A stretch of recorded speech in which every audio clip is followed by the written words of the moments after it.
Chapter 14 mensuration example 3 example है find the area of the trapezium whose parallel sides are 25 centimeter 13 centimeter and the other sides are 15 centimeter each. Parallel sides given है 25 centimetre 13 centimetre. तो DC और AB parallel sides है, तो DC को मैंने 13 centimetre लिख दिया, AB को 25 सेंटीमीटर. और अदर साइड जो है यानी नॉन पैरेलल साइड जो है वो 15 सेंटीमीटर ईच, यानी दोनों ही 15 सेंटीमीटर है. ये भी ये भी. अब हमें निकालना है एरिया ऑफ ट्रेपेजियम. देखिए हमें पैरेलल साइड गिवन है, नॉन पैरेलल साइड गिवन है, लेकिन हाइट गिवन नहीं है. जब तक हाइट नहीं होगी तब तक हम एरिया ऑफ ट्रेपेजियम नहीं निकाल सकते. तो सबसे पहले हमें हाइट निकालनी है. तो उसके लिए हम क्या करेंगे, हम सबसे पहले इसमें दो कंस्ट्रक्शंस कर रहे हैं. सी पॉइंट से AD के पैरेलल एक लाइन खींचेंगे.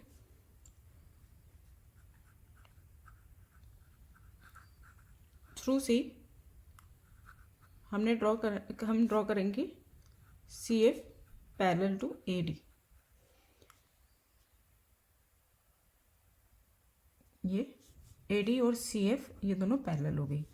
ठीक है, तो ये दोनों पैरेलल है, तो ये CF भी कितनी होगी 15 सेंटीमीटर ही हो गई. दूसरी चीज हम ड्रॉ करेंगे CE perpendicular on AB. C point से परपेंडिकुलर ड्रॉ किया,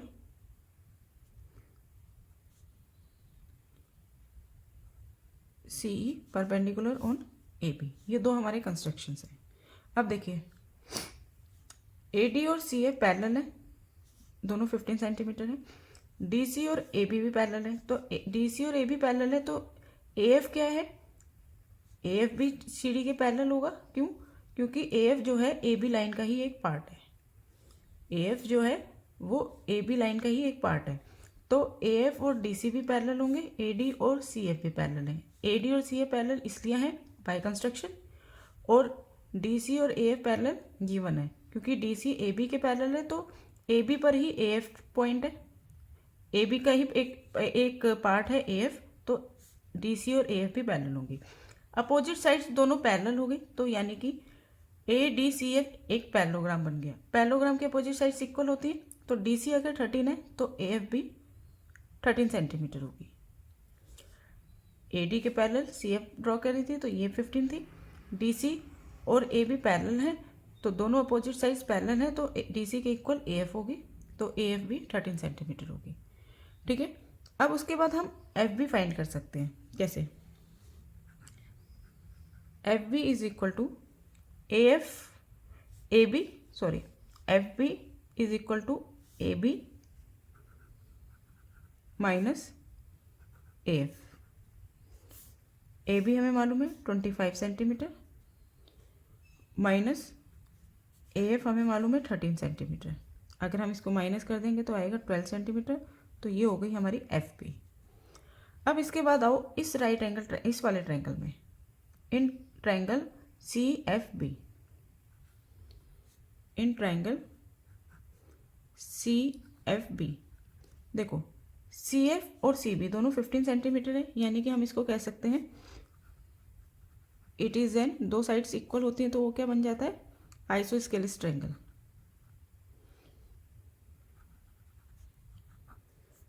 CFB is an isosceles triangle. ठीक है, आइसोस्केलिस ट्रायंगल क्योंकि दोनों साइड्स इक्वल है. अब देखो CE परपेंडिकुलर बाइसेक्टर है AB पर, या CE परपेंडिकुलर बाइसेक्टर है, परपेंडिकुलर बोलूँगी सिर्फ, परपेंडिकुलर है FB पर. किसी भी आइसोस्केलिस ट्रायंगल में, ठीक है, आप देखेंगे किसी भी आइसोस्केलिस ट्रायंगल में, जैसे मैंने CFB ले लिया, CFB ले लिया, ये आइसोस्केलिस ट्रायंगल है, तो इसमें किसी वर्टेक्स से जब परपेंडिकुलर या एल्टीट्यूड ड्रॉ होगा तो वो एल्टीट्यूड बेस को बाइसेक्ट करेगा. यानी कि CE जो परपेंडिकुलर है किस पर, FB पर, ये क्या है, मिड पॉइंट है. E जो है मिड पॉइंट है FB पर, या फिर CE बाइसेक्ट करेगा BF को, एक ही बात है. ठीक है, so E is midpoint of F B. मैं इस चीज़ को दोबारा से एक्सप्लेन कर देती हूँ एक बार। सी से एक परपेंडिकुलर है सी ई ऑन ए बी।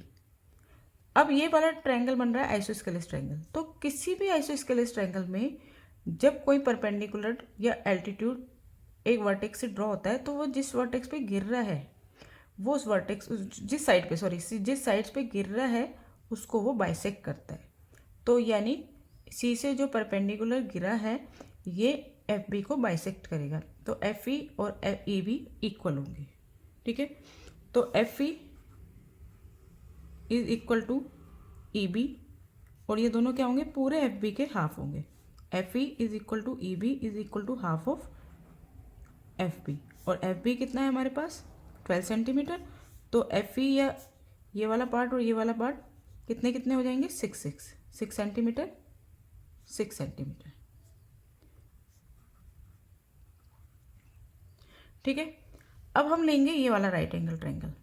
भैया 90 डिग्री का है तो ये बन गया राइट एंगल ट्रायंगल। अब हमने लिया इन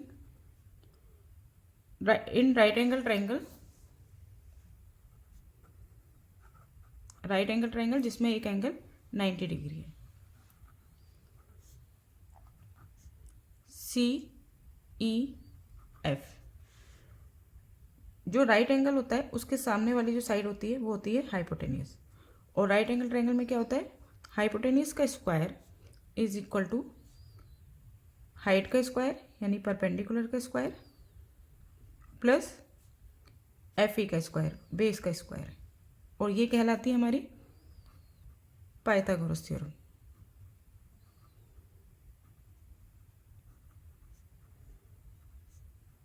ये आपने 7th क्लास में भी पढ़ी है। अब हमें सी ई फाइंड करनी है क्योंकि सी ई जो है वो ट्रेपिज्म की हाइट है, इसलिए हमने ये सब कुछ किया। सी एफ है 15 सेंटीमीटर 15 का स्क्वायर। सी ई हमें फाइंड करनी है सी ई का स्क्वायर। एफ ई हमने फाइंड कर ली है 6 सेंटीमीटर तो 6 का स्क्वायर। 15 का स्क्वायर 225 सी ई स्क्वायर 6 का स्क्वायर 36। तो इसके बाद मैं यहाँ करती हूँ C E square plus 36 is equal to 225।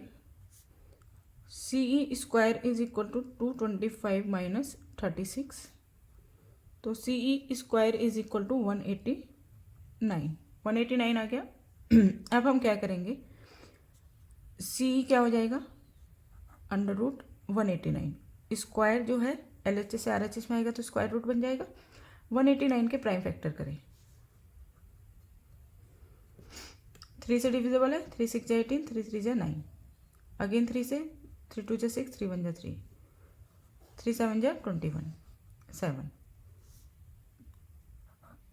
189 के प्राइम फैक्टर लिखे मैंने 3 3 3 7। अब सी ई की वैल्यू क्या आ जाएगी, जिसका पेयर बन जाता है वो स्क्वायर रूट से बाहर आ जाता है, स्क्वायर रूट के साइन से। अब 3 का और इस वाले 7 का नहीं बना तो इसको हम स्क्वायर रूट के अंदर ही लिख देंगे। 3 × 7 21। तो हमारे पास आ गई सी ई की वैल्यू 3√21 सेंटीमीटर। ठीक है, यानी हमने हाइट फाइंड कर ली। सी ई स्ट्रेट लाइन है ना, तो ये क्या है डी सी और ए बी के बीच का डिस्टेंस है, यानी कि ये ट्रेपिज्म की हाइट है। अब हम लगाते हैं area of trapezium. Area of trapezium is equal to half sum of parallel side. Parallel side क्या है A B plus D C into height. Height क्या है दोनों पैरेलल साइड के बीच की सी ई।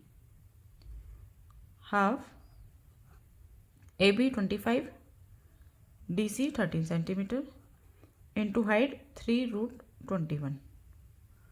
तो हाफ मल्टीप्लाई 38 इंटू 3√21, इसको कट किया यहाँ गया 19 इंटू 3√21 19 3 × 57√21। ये आ गया हमारा एरिया ऑफ ट्रेपिज्म। एरिया हम निकालते हैं जो भी यूनिट है सेंटीमीटर स्क्वायर में।